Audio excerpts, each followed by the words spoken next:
Hi everyone, it's Aneta Itzchak here. Welcome again to the slow and embodied living journey. Today, I want to ask you a very simple question. Do you know how you feel? Do you know what your body is trying to communicate to you? Do you know in a very, very clear way what's going on for you right now? If you are like, I would say 99% of us as a human being, you might find this confusing. And this is completely normal. I was speaking with a friend of mine recently, and she's been living with a frozen shoulder for quite a long time. And which happened after she had the vaccinations. It's like the body contracted. She was already going for that vaccination with quite a lot of tightness and stress in her body, and then it had resulted in a frozen shoulder. And she's been trying to work with that since then. And when we were talking about, what's that about, she knew on some level what that was about. There was a lot of stress, there was a lot of holding. So on a mind level, she understood that.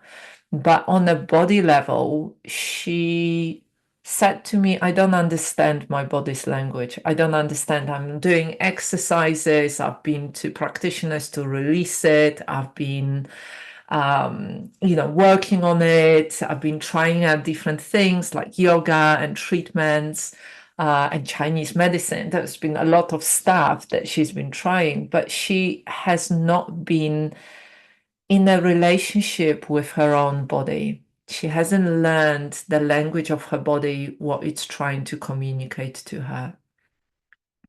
And when I think about my own journey over the last 30 years of doing lots of different practices. There were body-based practices like yoga and breath work, somatic movement, and there were also the other practices that were more therapeutic, more of the therapy and motivational interviewing and person-centered counseling, all of that kind of stuff.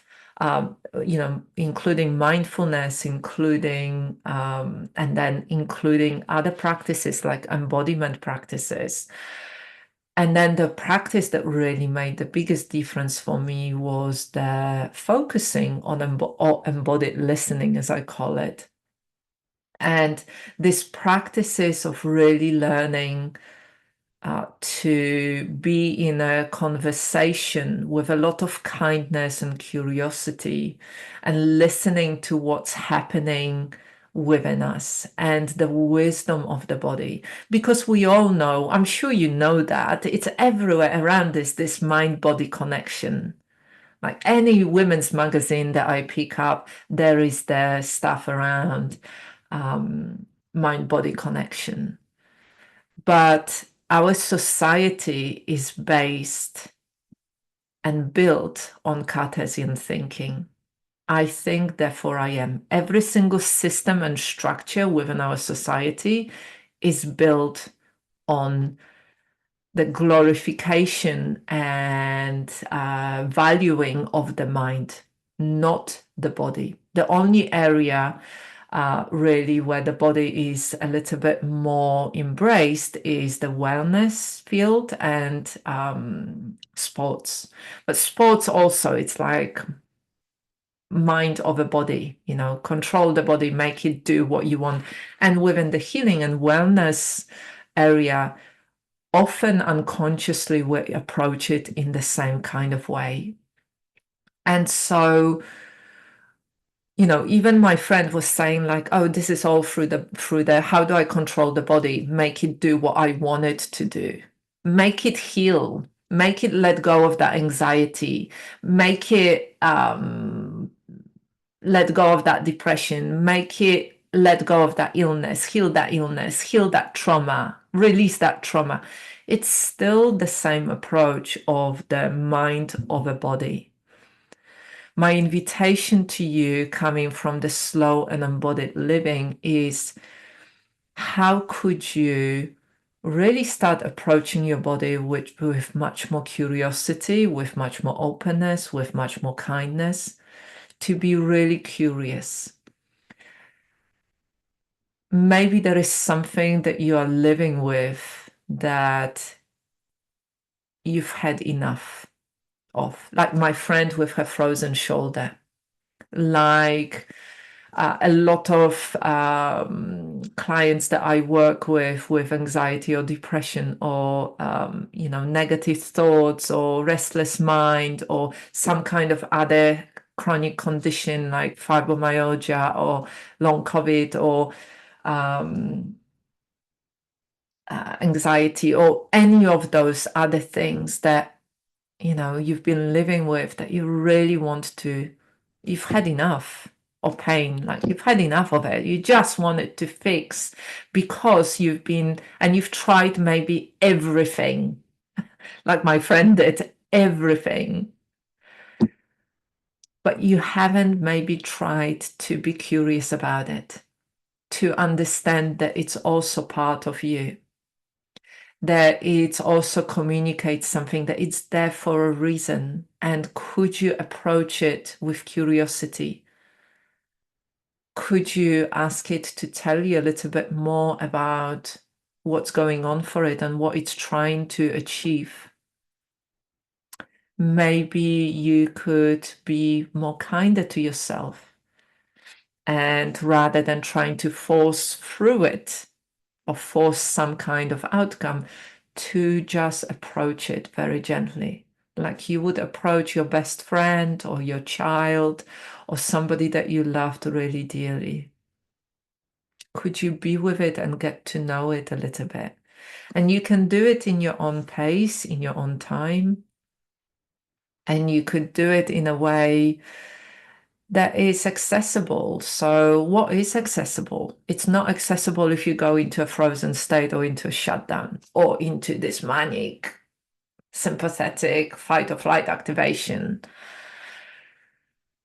It's approachable if you can dip into it and dip out, if you can just be with it without overwhelm, or without reacting, going into freezing or doing lots of stuff, or complete shutdown and crashing.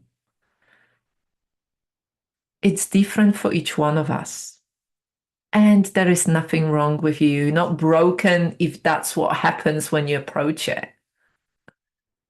There is another way. There is always another way. There is always a gentler way. There is always a way of just building relationship with different parts and different experiences within yourself, and being very kind and very slow with it.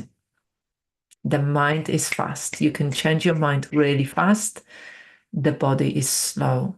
And if you want to live more embodied life, there is no other way. There is no shortcut for it. You have to slow down. So today, my invitation to you is, how could you take a little bit of time out of your busy schedule and do it in a way that is right for you? If it's right for you to go for a walk in nature, whether it's the beach or the forest or the park, do that. If it's available to you to have a bath, put some candles on and take a few moments to connect with yourself and be kind to yourself, do that. If it's right for you to make a cup of tea or coffee, coffee is a bit stimulant, so it might impact you, how you feel, depending how much coffee you drink. But you could just make a cup of tea or warm drink, or, and sit down, relax your belly, roll your shoulders, and just check in with yourself. Like, how do I feel? What do I need in this moment? Very gentle, very easy, very accessible. Really allowing yourself to be kinder to yourself, just for a few moments. If it becomes too much, you can stop doing it and focus on something else. So today, take time to do that in a way that is right for you, in a way that is accessible to you, in a way that would allow you to check in with yourself and feel a little bit more ease and space by slowing down, by allowing yourself time to just be for a few moments. And let me know what you think in the comments. I'm always really, really, really happy to hear about your experiences, and have a really good day.